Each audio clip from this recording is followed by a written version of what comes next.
Selamat pagi bosku, jumpa kembali bersama saya Cecilia dari Pilar Mas Investindo Sekuritas.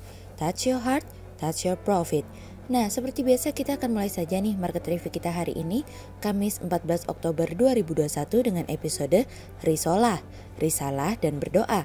Maka dari itu jangan kemana-mana ya bosku, tetap di channel Pilar Mas Investindo Sekuritas. Touch your heart, touch your profit.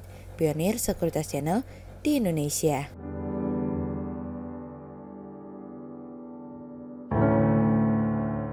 Seperti biasa kita akan mulai dari Global Economics Calendar. Ada berita dari US MBA Mortgage Applications yang naik dari sebelumnya minus 6,9% menjadi 0,2%. Kemudian ada dari US CPI month on month yang naik dari sebelumnya 0,3% menjadi 0,4%, sementara year on year naik dari sebelumnya 5,3% menjadi 5,4%. Kemudian ada dari Eurozone Industrial Production month on month yang turun dari sebelumnya 1,4% menjadi minus 1,6%, sementara year on year turun dari sebelumnya 8% menjadi 5,1%. Kemudian kita beralih ke corporate news. Ada berita dari PT Indonesia Terminal Kendaraan Tbk atau IPCC yang targetkan pertumbuhan pendapatan sebesar 10 hingga 12% atau setara di kisaran 392,18 miliar rupiah hingga 399,32 miliar rupiah dari kontan.co.id. Kemudian ada dari PT Malindo Feedmill Tbk atau MAIN yang terus mengenjot ekspor ke sejumlah negara dari kontan.co.id. Kemudian ada dari PT Sirex Indo Mandiri Buana Tbk atau ZYRX yang targetkan bisa penuhi pesanan 165.000 laptop sebelum Desember 2021 dari kontan.co.id. Kemudian pada perdagangan hari Rabu tanggal 13 Oktober 2021, IHSG ditutup menguat 0,76% menjadi 6.536.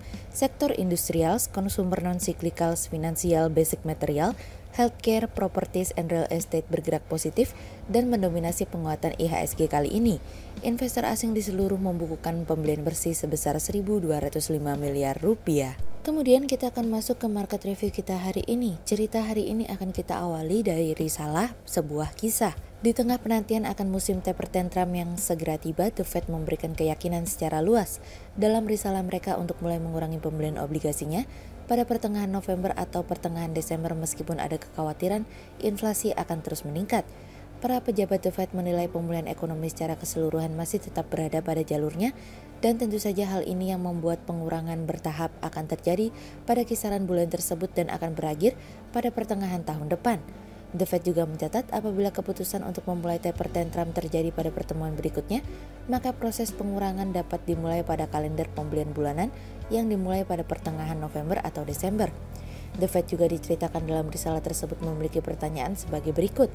Apakah pasokan tenaga kerja akan bangkit seperti pada level 2019 dan juga mengenai inflasi yang dimana hingga saat ini inflasi masih belum mereda karena adanya kendala pasokan di pasar yang dapat membuat inflasi mengalami kenaikan. Berbicara inflasi, The Fed sendiri memiliki kekhawatiran bahwa inflasi mulai beralih secara struktural. Bahkan komite The Fed ingin memastikan bahwa ekspektasi inflasi dan kondisi keuangan saat ini tidak menimbulkan kekhawatiran. Pejabat The Fed dalam risalahnya masih mempertahankan tingkat suku bunga pada bulan lalu, tapi isyarat itu semakin jelas bahwa The Fed akan mulai melakukan taper tantrum pada pertengahan November atau Desember. Secara risalah, The Fed akan mengumumkan taper tantrum pada pertemuan FOMC berikutnya, yaitu pada tanggal 2 hingga 3 November, dan sudah hampir dapat dipastikan bahwa pengumuman tersebut akan terjadi. Bagi The Fed, situasi dan kondisi di tengah pemulihan ekonomi saat ini apabila stimulus tersebut tetap dilakukan, maka lebih besar cost-nya daripada manfaatnya. The Fed memberikan gambaran pengurangan akan dimulai sebesar 10 miliar dolar untuk US Treasury dan 5 miliar dolar untuk hipotek. Sebagian besar pejabat mengatakan bahwa ada potensi inflasi akan terus mengalami kenaikan karena kekhawatiran adanya gangguan pasokan dan kekurangan tenaga kerja akan terjadi lebih lama. The Fed sendiri mengatakan bahwa ada potensi resiko yang berpotensi menjadi buruk, yaitu ekspektasi inflasi secara jangka panjang akan naik lebih tinggi daripada saat ini yang akan mendorong inflasi mengalami kenaikan nantinya. Sebagai catatan, 9 dari 18 pejabat mengatakan bahwa kenaikan tingkat suku bunga akan terjadi pada tahun 2022 mendatang. Sebelumnya, pejabat yang memberikan tanggapan kapan The Fed akan menaikkan tingkat suku bunga pada tahun 2022 hanyalah 7 orang. Namun sekarang data ekonomi yang masuk kian mengukuhkan bahwa kenaikan tingkat suku bunga berpotensi terjadi pada tahun depan. Hari ini atau nanti, cepat atau lambat kita harus menghadapinya. Jadi yuk angkat kepalamu dan pastikan kita lebih siap untuk menghadapi apa yang akan terjadi pada musim taper tantrum yang sebentar lagi akan dimulai. Kemudian cerita selanjutnya datang dari realisasi PEN. Apakah mulai basi? Realisasi dari serapan anggaran terkait pemulihan ekonomi nasional menjadi hal yang dicermati oleh pelaku pasar. Berdasarkan data pemerintah, telah mencatatkan realisasi program PEN hingga 8 Oktober 2021 sebesar Rp416,08 triliun atau 55,9% dari pagu anggaran Rp744,77 triliun. Serapan anggaran tersebut dinilai cukup rendah sehingga pelaku pasar mengkhawatirkan adanya hambatan dari proses pemulihan ekonomi menjelang akhir semester 2 di mana konsumsi pemerintah menjadi penopang pertumbuhan ekonomi di sepanjang tahun pemulihan. Pemerintah mencatat realisasi anggaran pada klister kesehatan mencapai Rp106,87 triliun atau sebesar 49,7% dari pagu anggaran tahun ini, sedangkan realisasi perlindungan sosial mencatatkan realisasi Rp121,5 triliun atau 65,1% dan realisasi program prioritas tercatat sebesar Rp65,69 triliun atau mencapai 55,7%. Jika mengacu pada data dari pemerintah, realisasi tertinggi tercatat pada insentif usaha, yaitu sebesar Rp59,99 triliun atau 95,5%. Di sisi lain, realisasi terrendah tercatat pada insentif UMKM dan korporasi sebesar Rp62,04 triliun atau 38,2%. Saat ini, pemerintah terlihat terus berupaya mendorong penyerapan anggaran PEN, setidaknya lebih tinggi dari capaian tahun lalu sebesar 82%. Realisasi anggaran yang masih rendah pada insentif UMKM dan korporasi dinilai masih perlu dukungan dari pemerintah di mana sektor tersebut cukup krusial dan dapat menjadi penentu pemulihan ekonomi yang tidak merata. Pemulihan ekonomi nasional merupakan salah satu tujuan dari pemulihan ekonomi yang berkelanjutan dan tentu saja merata. Akselerasi menjadi poin penting saat ini nih bosku, karena sejauh mana Indonesia bisa cepat pulih, sejauh itu pula Indonesia akan mampu bertahan sekalipun di tengah situasi dan kondisi yang kian sulit. Semoga saja penyerapan anggaran tersebut mampu bergerak lebih cepat pada akhir tahun nanti. Sehingga berdasarkan teknikal analisa, kami melihat saat ini IHSG memiliki peluang bergerak menguat terbatas dengan potensi koreksi dan ditradingkan pada level 6.459 hingga 6.602. Tetap hati-hati dan cermati situasi dan kondisi nanti ya. Berikut stock watch pilar emas hari ini ya bosku.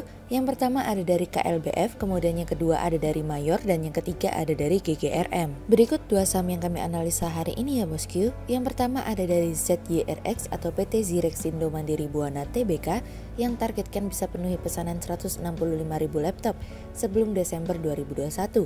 Target tersebut merupakan setelah manajemen mendapatkan kontrak pengadaan laptop di tahun ini, di mana jumlah tersebut untuk mendukung program digitalisasi pendidikan.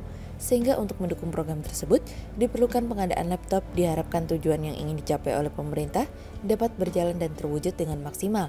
Sehingga berdasarkan teknikal analisa dalam tren pada jangka waktu short term berpotensi untuk bearish dengan target 550 dan tingkat probabilitas sebesar 46%, sementara dalam jangka waktu long term berpotensi untuk bearish dengan target 450 dan tingkat probabilitas sebesar 40%. Kemudian yang kedua ada dari BMRI atau PT Bank Mandiri Persero Tbk yang mencatat agen laku pandai salurkan referral kredit hingga 3 triliun rupiah. Penyapaian tersebut dukungan akan keberadaan agen tersebut tidak terlepas sarana inklusi dan literasi ke masyarakat, sehingga adanya agen tersebut tentunya akan mendorong pengembang bisnis perbankan di dalam negeri yang berpotensi sangat menarik, sehingga ini disikapi oleh manajemen sebagai peluang yang masih besar. Dengan dukungan transformasi teknologi tentunya pelayanan keuangan digital dapat terjangkau oleh masyarakat, hal tidak terlepas peran dari keberadaan smartphone. Sehingga berdasarkan teknikal analisa dalam tren pada jangka waktu short term berpotensi untuk bullish dengan target 7.500 dan tingkat probabilitas sebesar 80%. Berikut kami akan menampilkan 40 saham pilihan dari pilar emas.